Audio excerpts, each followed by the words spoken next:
The DP never believed that BBI would get to this point. He and his allies actually believed they would stop BBI before it got to this point. They believed they would be able to create obstacles in its way.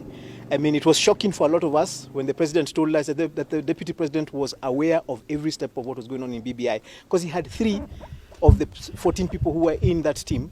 He's the one who had recommended them. But the DP actually never accepted that the BBI process would come this far. So now it has gotten this far.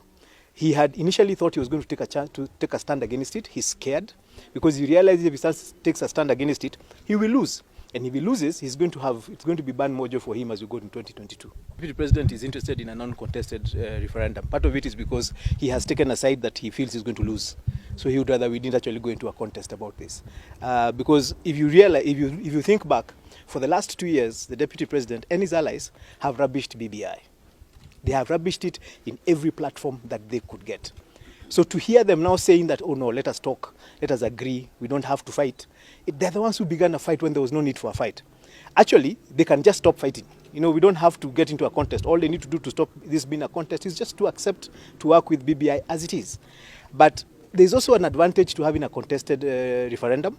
You get a chance for people to exchange. The public gets to hear both sides of what is going on with this referendum, and they get to be able to make a choice that is based on information. Of course, there's going to be a lot of propaganda in the process, but I personally think a contested referendum is not a bad thing, because today, and say that this particular report as is will not be opened up.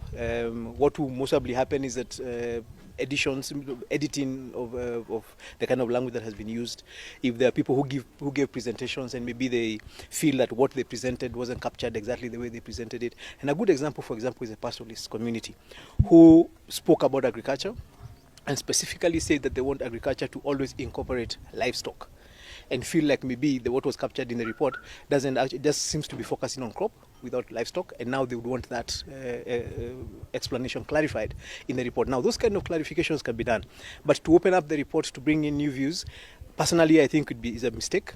We've had 2 years where people were allowed to go and make views, to go and give in their comments, to go and give in their views, and over this 2-year period, any Kenyan from any walk of life, important people, VIPs, ordinary people, were allowed to just walk in and give in their comments. The report was done in December. It was validated and released again this November, close to 12 months later. It would be unfair for the opinions of those who actually went to give in their opinions to the BBI, for somebody to now come at this point of. I personally want to insist that we have reached a point where the window for amendments must be closed. We cannot keep changing and amending and collecting views forever. I think this particular document is supposed to help affect the 2022 structure of how we get into government, ensure in 2022 we don't have electoral violence. How long are we going to keep having this conversation? I mean, there are very many ideas that are being given right now. I wish they were given when the window was open. Now that the window is closed, which is why I'm saying, now that the window is closed, let us now make this into another proposed constitutional amendment. The DP never believed that BBI would get to this point. He and his allies actually believed they would